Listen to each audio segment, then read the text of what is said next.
Hola, hola, hola, ¿qué Hola, tal? ¿Cómo están?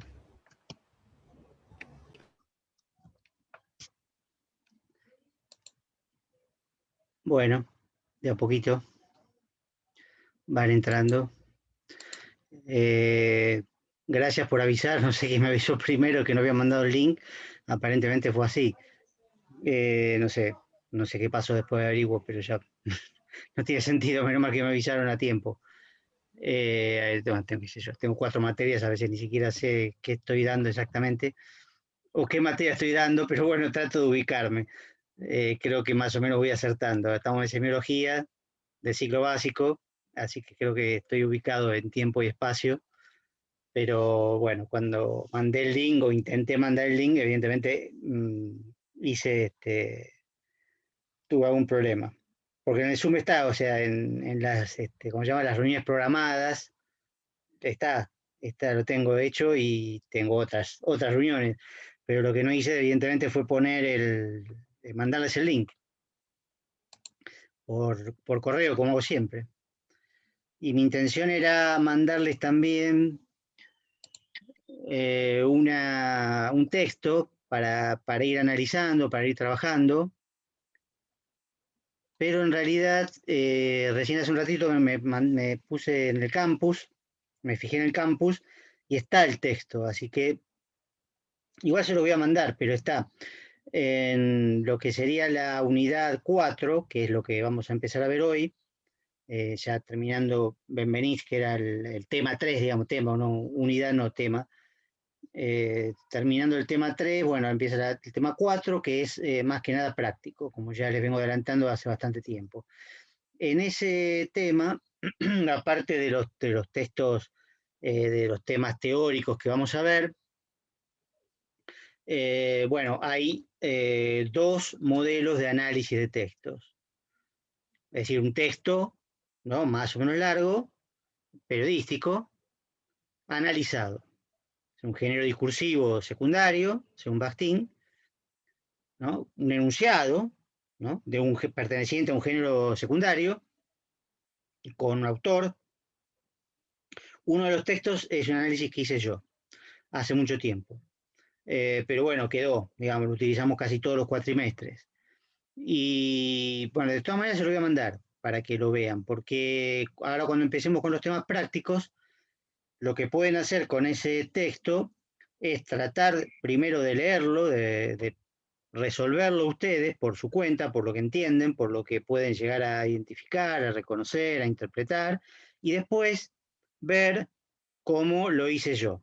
A ver si coincide, digamos, ¿no? A ver si más o menos pudieron identificar las marcas en el enunciado, recuerden, las marcas que remiten a la enunciación.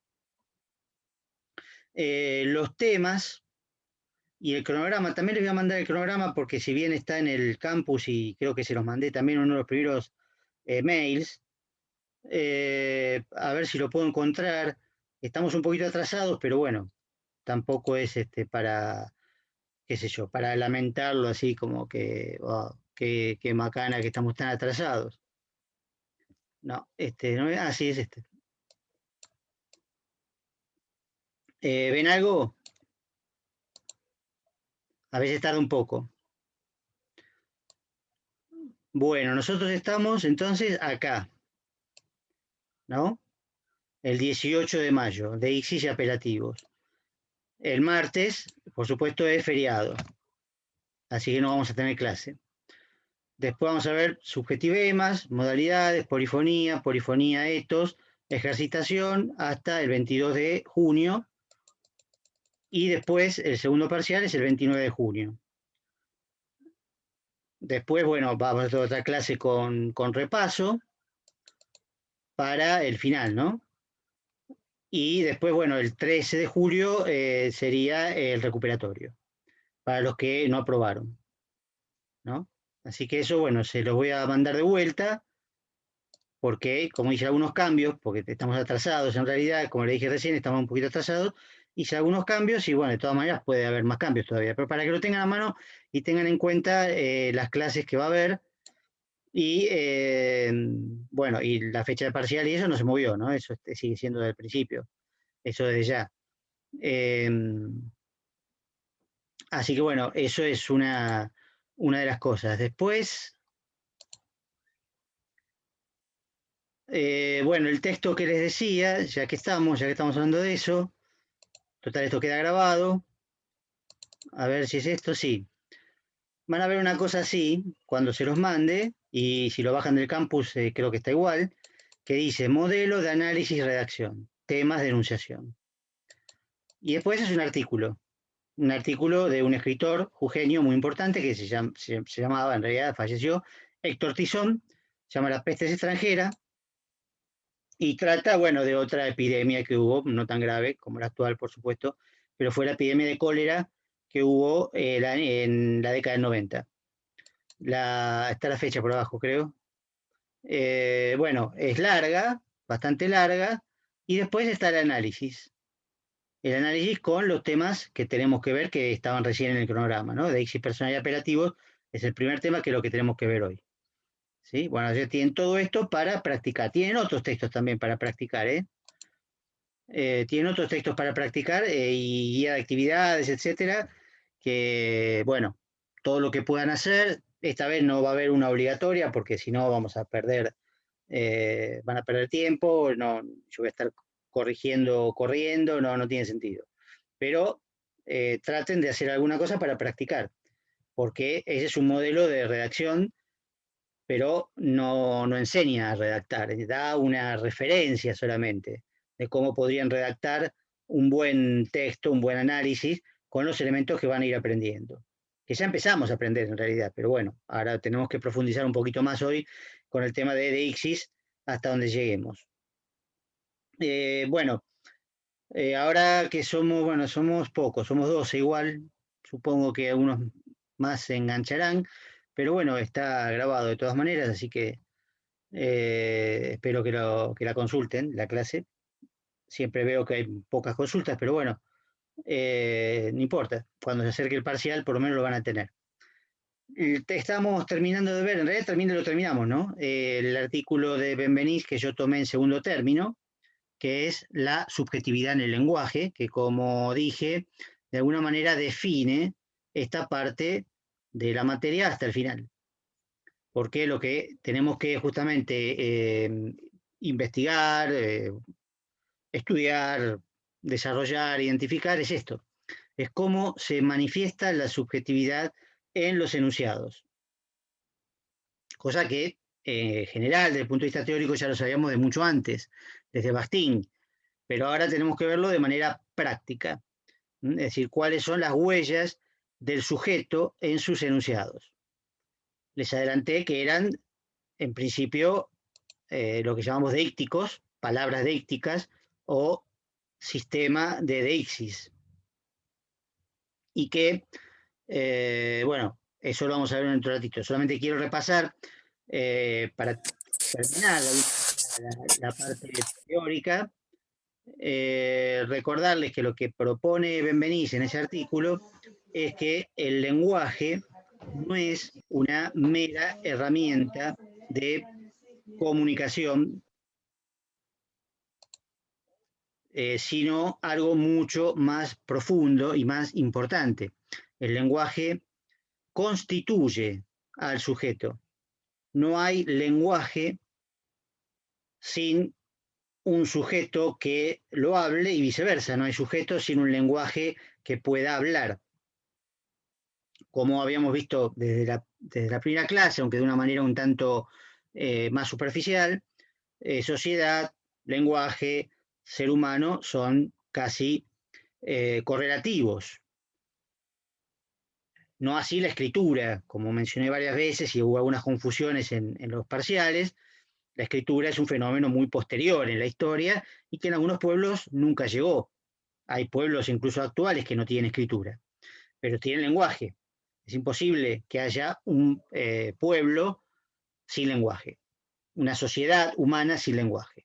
El lenguaje constituye la conciencia individual y la transforma en un sujeto, que es el sujeto de la enunciación, el yo que dice yo.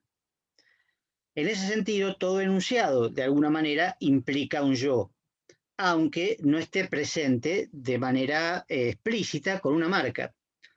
Porque si yo digo un enunciado, por ejemplo, impersonal, bueno, más claro, imposible, porque justamente en castellano hay verbos impersonales, ¿no? Que quiere decir que no se pueden conjugar según la persona. Entonces puedo decir llueve, ¿no? Los verbos que indican fenómenos atmosféricos, como llueve, truena, ¿no? Bueno, son impersonales.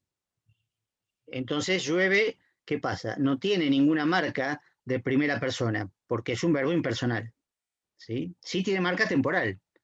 Llueve tiene una marca de presente. Es ahora llueve, ¿sí? No llovió, ha llovido, o lloverá, o va a llover. No, es llueve ahora. Tiene marca temporal, pero no tiene marca personal. No tiene huella personal. Y sin embargo, el sujeto de la enunciación está presente de manera implícita, como si dijéramos, entre paréntesis, digamos, yo digo que llueve. Esa primera parte, yo digo que, está implícita, ¿sí? Pero alguien la dice, alguien dice llueve, alguien pronuncia el enunciado. Esto lo sabemos de hace mucho, pero de todas maneras es importante ahora retomar que el sujeto de la enunciación siempre de alguna manera está presente, ¿sí? Como emisor empírico desde ya. Es decir, alguien produce de manera física, concreta, el enunciado. Puede ser una persona, puede ser un grupo de personas, puede ser una máquina, puede ser muchas cosas, ¿sí? Pero se produce el enunciado.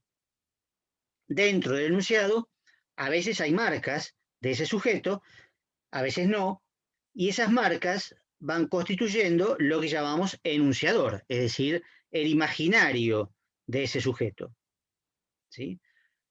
Y así como dice Benveniste, dice, así como hay un yo, inmediatamente hay un tú, porque ese llueve, llueve, no tiene tampoco marcas de segunda persona, pero a alguien se lo estoy diciendo, porque si no, ¿a quién se lo voy a decir? ¿Para qué lo digo? Lo digo para otro. Si eso lo trasladamos al ejemplo que vimos la otra vez, el lavame sucio, bueno, ahí sí están todas las marcas. ¿Sí? Es un pequeño enunciado, y sin embargo, en lavame sucio veíamos que teníamos el me, que es de primera persona, ¿sí? Y el lavá, el verbo, que es de segunda persona. Así que ahí sí están las marcas del enunciador y el enunciatario en el enunciado. Eso es lo que tenemos que analizar, ¿sí? Son las marcas deícticas. Bueno, y lo que dice entonces Benveniste es eso. Básicamente el lenguaje hace surgir al sujeto, hace que el sujeto emerja de una indiferenciación, digamos, de algo que está todo como todo mezclado, por decir así. En cambio, el yo, cuando surge, se distingue de lo que no es yo, el mundo, los demás, y dentro de eso, el tú. Al mismo tiempo, cuando dice yo, también está diciendo tú, de alguna manera, implícita o explícitamente. Por supuesto que vamos a analizar solamente lo que está explícito, es decir, las marcas que se pueden ver, que están en el enunciado efectivamente. Pero siempre recuerden que cualquier enunciado, como llueve, tiene implícito todas esas características de la enunciación. Es decir, yo te digo aquí y ahora que llueve, ¿sí? De todas maneras, el ahora es un poco redundante respecto de la temporalidad de llueve, porque llueve ya está en presente. Pero de todas maneras, toda esa dimensión, yo te digo aquí y ahora que llueve, siempre está presente en todo enunciado, ¿sí? De manera implícita. A veces se hace explícita. Y esas marcas explícitas, efectivamente, se deben analizar, se deben primero reconocer, saber identificar, ¿sí? Tienen que saber identificar todos estos elementos. Lo otro es la temporalidad, que dice Benveniste, que efectivamente así como el lenguaje hace surgir el sujeto, también hace surgir la temporalidad. Sin el lenguaje, el tiempo es una especie de continuidad, ¿no? Como una especie de línea donde se suceden momentos, instantes, que se pueden medir de diversas maneras más o menos arbitrarias. Suponemos que es una línea, pero podría no serlo. Una línea recta, además, ¿no? También lo suponemos, pero podría ser circular, pero bueno, no sabemos exactamente qué es el tiempo, pero el lenguaje nos da su versión del tiempo, que es la instauración de un presente, el presente de la enunciación, el presente en el cual el yo le habla al tú. Eso es el presente. Todo lo anterior es el pasado, anterioridad, y todo lo posterior es el futuro, lo que todavía no llegó, posterioridad. Anterioridad, simultaneidad, posterioridad. Esos son los que nos va a marcar los deícticos de tiempo. Benveniste no se refiere acá al espacio, en este artículo. Se había referido en el otro, en el aparato formal de la enunciación, se había referido al espacio con los que llamaba índices de ostensión, ¿sí? Los demostrativos, ¿no? Aquí, ahí, allí, este, ese, aquel, bueno. ¿Sí? Digamos, son palabras que en general son, estas palabras que acabo de decir son demostrativos, pero puede haber adverbios o puede haber otro tipo de expresiones que indican lugar, espacio. Cuando se refieren al espacio en el que está el yo o lo que lo rodea, son deícticos. Si no, no. ¿No? Y ahora vamos a pasar a ver justamente digamos, este esquema general de la deixis para que empecemos a practicar. Primero, repito lo de los pronombres personales. Aunque ya lo dije, lo quiero volver a repetir para ver si les queda un poco y empiezan a investigar y a buscar un poco para poder reconocerlos. Los pronombres personales, dice Benveniste, bueno, que todos los idiomas tienen alguna manera de referirse a las personas. No el mismo sistema que está en castellano, pero bueno, no importa, nosotros usamos el castellano. En castellano, los pronombres personales son, digamos, tienen un sistema, pequeño sistema en el sentido de Saussure, justamente, que tienen que ver con tres personas, primera, segunda, tercera persona, singular y plural, ¿no? O sea, yo, vos, él o ella, ¿no? Más la variante que, bueno, que podríamos incluir en el inclusivo, ¿no? Como ella o le, depende cuál quieran usar. Esas son singulares. Las plurales son nosotros, ustedes, ellos y ellas, o ellas. ¿Sí? Primera persona, segunda persona, tercera persona, singular y plural. Pero recuerden que es en todas las formas pronominales. Si yo, me, mi, tú, te, ti. Nosotros, nos, nosotros. Ustedes, les, ustedes. Así, todas las formas de pronombres. Vamos a ver que esto es una pequeña peculiaridad que, si bien son todas referencias personales que se realizan en los pronombres personales y en otras palabras que vamos a ver, es importante entender de entrada que solo son de manera estricta deícticos los de primera y segunda persona del singular, es decir, yo y vos, porque son aquellos que intervienen directamente en la enunciación. Yo es el que dice yo, no hay ninguna duda a quién se refiere. Y si ese yo dice vos, queda clarísimo a quién se refiere, a alguien al cual se está dirigiendo. Se dice entonces que son formas deícticas puras. En cambio, hay un problemita con la tercera persona, tanto singular como plural. Después vamos a ver los plurales de la primera y segunda persona, si nosotros y ustedes tienen cierta complejidad, pero lo vamos a ver después. La tercera persona es un problema porque en principio puede ser impersonal. Se usa la tercera persona muchas veces para indicar objetos o para indicar procesos. Uno puede decir, la silla es marrón. Está en tercera persona, el verbo ser en tercera persona, pero la silla no es una persona. Entonces, bueno, es así. Es directamente, en ese caso, es una no persona. Pero también, aunque se refiera a una persona, por ejemplo, Juan es rubio, en ese caso es una tercera persona, es decir, alguien que está excluido del intercambio inmediato. ¿Sí? Yo es el que habla. Vos es aquel a quien se habla. Y él, con todas sus variantes, él, ella, ellos, ellas y las variantes inclusivas, son aquellos de quienes se habla. ¿Sí? Pero pueden no estar presentes, puede ser una referencia totalmente indirecta y por ese motivo se considera de manera un poco convencional que no son deícticos o no son deícticos puros en todo caso, pero mejor para no complicarlo decimos que la tercera persona no es deíctica, puede ser una referencia personal pero no deíctica, mientras que la primera y la segunda del singular siempre son deícticas. ¿En qué otras palabras, ya habíamos adelantado la otra vez, ¿no? ¿En qué otro tipo de palabras podemos encontrar la categoría de persona, ¿no? ¿En cuál otro tipo de palabras?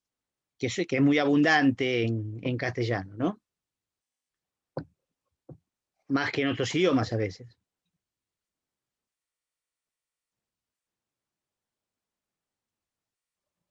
Ya lo dije esto.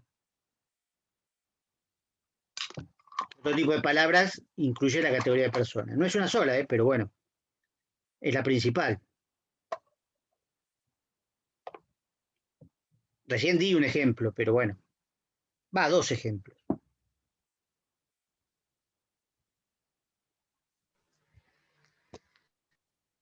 ¿Qué es la va? ¿Qué tipo de persona es? ¿Qué tipo de...? En los verbos.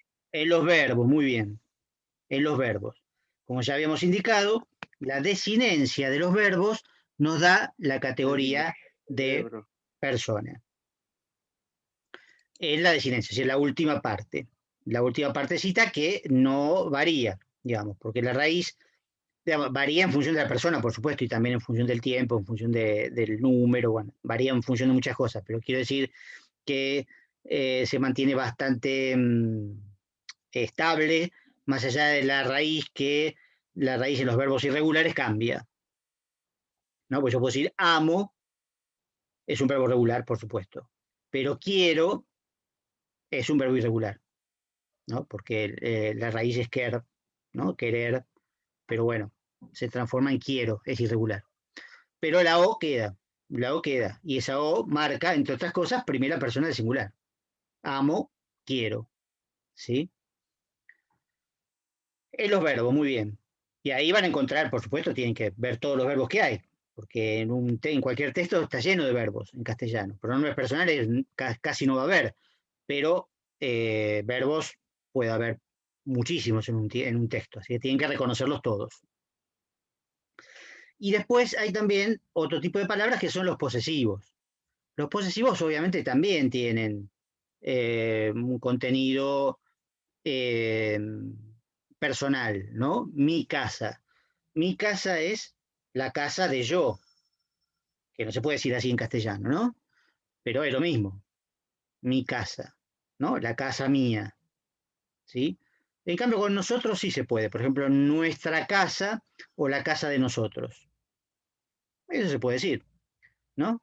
Su casa de ustedes o la casa de ustedes. Se puede decir. Pero si yo digo su casa, como la casa de ustedes, ese su indica una deixis personal, ¿sí? De segunda persona, en este caso, singular. No, perdón, plural, de ustedes, plural, de ustedes. No, no influye casa, ¿no?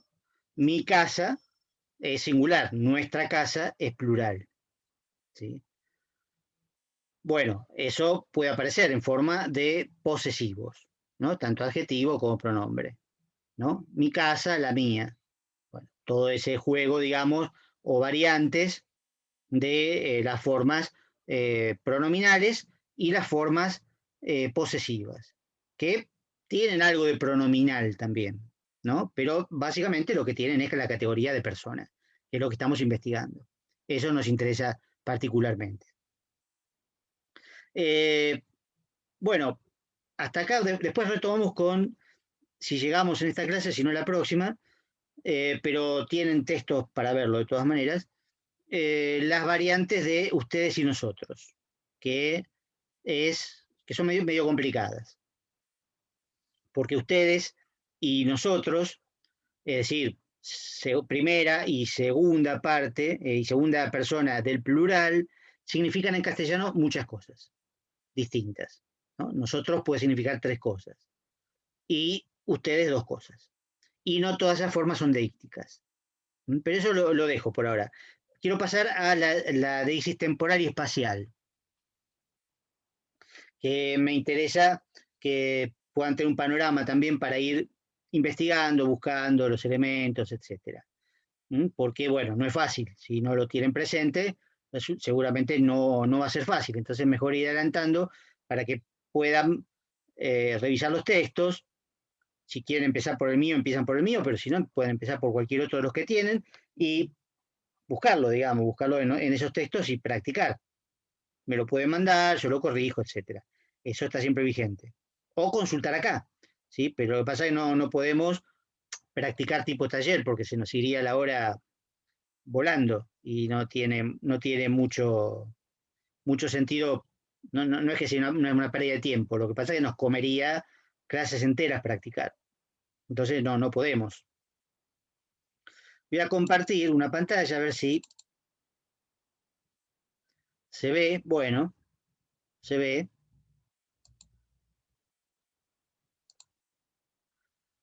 Está cortada, ahora vamos a ver. El título es Deixis temporal y espacial. ¿Por qué lo pongo junto? Porque, bueno, se parecen bastante. Por supuesto, la temporal indica tiempo, la espacial indica espacio, ¿no? Eso ya lo vimos, pero se parecen bastante por la subdivisión interna que tienen. Fíjese que le hice ahí tres patitas a cada uno. Empecemos. Deixis temporal puede ser absoluta, cotextual o contextual. La absoluta es muy fácil, fechas. Las fechas por sí mismo son una referencia temporal, como puse acá abajo en esta flecha así medio, la verdad que me salió horrible. Esta es no deística, ¿sí? No deística, es una referencia temporal, pero no deística. ¿Por qué? Porque la fecha no depende del momento de enunciación. La fecha es, como dice ahí, bien, absoluta. Hoy es 18 de mayo del 2021. Esa fecha es única, no se va a volver a repetir, ni se repitió antes ni se va a volver a repetir, ¿sí? Cualquier fecha es absoluta y no depende de cuándo la diga el enunciador. Yo lo puedo decir antes, lo puedo decir después, lo puedo decir dentro de 20 años, o lo podría haber dicho hace 40 años, y siempre es la misma fecha. Así como puedo decir, por ejemplo, el siglo XVIII. Siglo XVIII también es una fecha y es única. Es una fecha, solamente hubo un siglo XVIII. ¿Sí? Entonces lo nombro y es una referencia temporal, por supuesto, pero no deística porque no depende de mí. No depende de mi situación en el tiempo. Si salteo acá, por ejemplo, para hacer bien la contraposición, pero bueno, ya se los marqué varias veces, ¿por qué contextual? Acá hice un dibujito que les aclara un poco. ¿Se acuerdan que siempre dibujamos el enunciado como un rectángulo, ¿no? Con esas cruces medio berretas que indican marcas, palabras, ¿no? Palabra o conjunto de palabras. Bueno, acá lo puse en rojo para que se vea bien. Contextual es casi sinónimo de deístico o deística, palabra deística, ¿no? ¿Por qué? Porque la flecha va para afuera, así como en el anterior rectángulo que habíamos usado para representar el enunciado, hacíamos esas flechitas que apuntaban hacia afuera, apuntaban hacia la enunciación. Si yo digo ahora, el ejemplo que usamos recién, es precisamente en este momento. Si digo ayer, es el día anterior a hoy. Si digo mañana, es el miércoles. ¿Sí? Ahora, si digo pasado mañana, es el jueves. Perfecto, pero ¿de qué depende que yo diga mañana o pasado mañana? De cuándo estoy yo. Porque si yo me muevo, es decir, se mueve el tiempo, no yo, pero yo me desplazo en realidad junto con el tiempo, mi posición temporal se desplaza. Bueno, yo mañana, miércoles, si me quiero referir al miércoles, no puedo decir mañana, tengo que decir hoy. Hoy porque es miércoles. Y jueves ya no es pasado mañana, es mañana. Y lunes no es ayer, es antes de ayer. Ven que varía según mi situación en el tiempo. Por eso es contextual y eso sí es deíctico, porque depende de mi situación en el tiempo. A eso responde un montón de expresiones que pueden encontrar en los textos, como la semana que viene, el año próximo o el año pasado, la semana pasada. ¿Sí? Esas expresiones, que son expresiones adverbiales, locuciones adverbiales, que incluyen su propio verbo, incluso así que son proposiciones en algunos casos. Yo digo la semana que viene, que tiene un verbo propio, bueno, obviamente es una proposición subordinada, ¿no? Incluso el verbo está en presente, pero no influye, indica una posterioridad, la semana que viene con respecto a hoy. Ahora, cuando yo me muevo a la semana que viene, ya no es la semana que viene, es esta semana en la que estoy hablando. ¿Sí? Entonces la semana que viene va a ser la otra, y así sucesivamente. El año pasado es el 2020.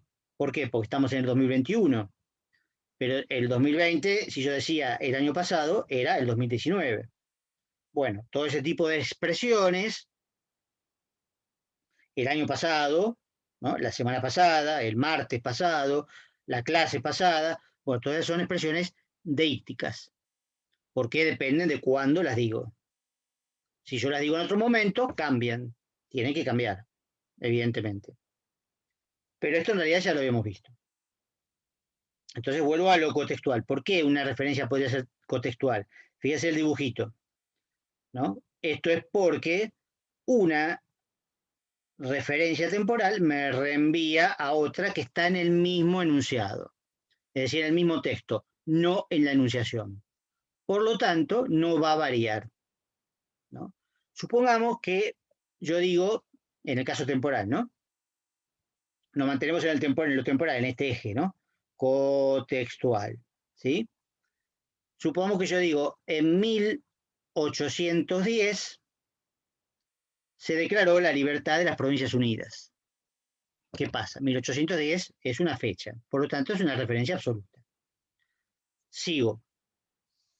6 años después se declaró la independencia. ¿Sí?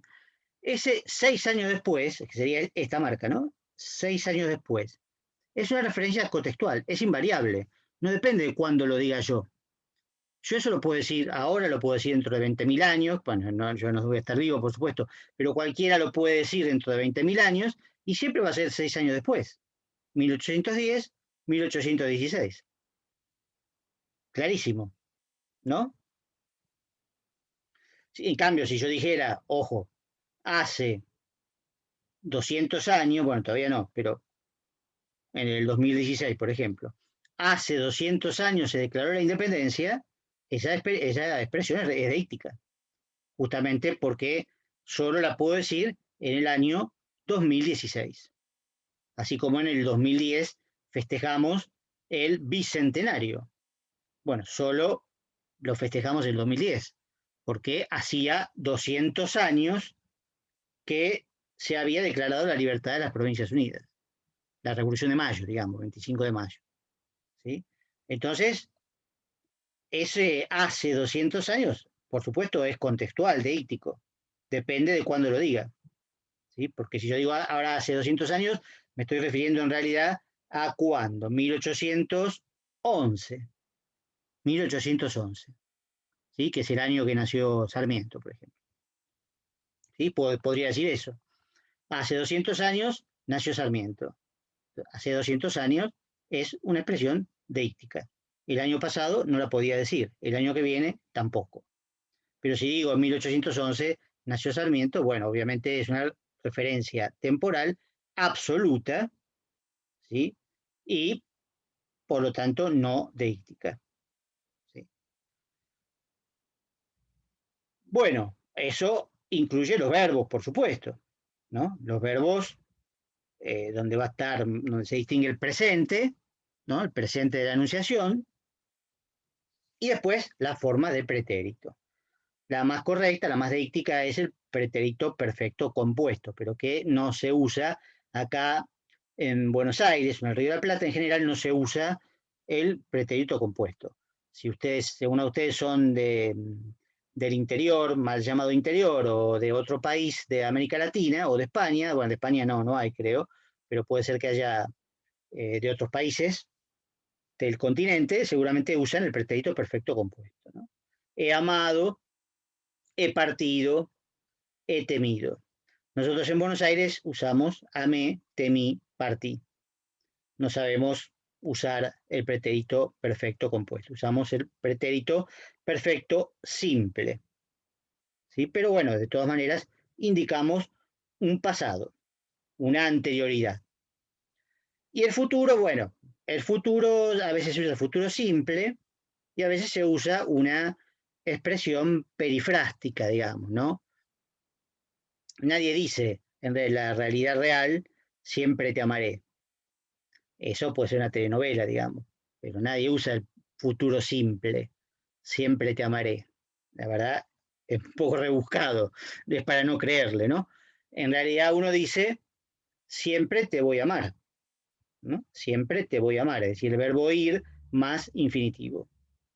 Y eso es también el futuro en el sentido de la deixis temporal, en forma de un verbo que no es un verbo compuesto, es una perífrasis verbal, ¿no? Ir más infinitivo. Siempre les digo, después vamos a ver tal cosa. No le digo después veremos tal cosa, porque realmente el futuro simple casi no se usa de manera oral. A veces escrito se puede encontrar, pero de manera oral suena muy afectado entre nosotros. Se usa más coloquialmente bueno, la clase que viene, vamos a ver tal cosa. Ese vamos a ver indica futuro, tal cual, ¿sí? Pero la semana que viene veremos tal tema, yo no lo uso y no creo que nadie lo use de esa manera, en general. ¿Mm? Pero por escrito se puede encontrar, así que lo tienen que saber identificar. Por eso digo que tienen que ir estudiando todos los tiempos verbales, todas las formas verbales, se va a cortar esa, ¿eh? Todas las formas verbales que nos van a indicar persona, ya pasó, tiempo, ¿sí? No espacio. Ahora vamos a pasar espacio cuando se corte, pero van a ver que se parece mucho a esto, a la estructura de la temporalidad, lo que es deíctico, lo que no es deíctico, lo que depende de la enunciación, lo que no depende de la enunciación. ¿Sí? Eso es muy parecido, por eso lo dibujé al lado, para que se vea, y la diferencia principal está en que en los verbos en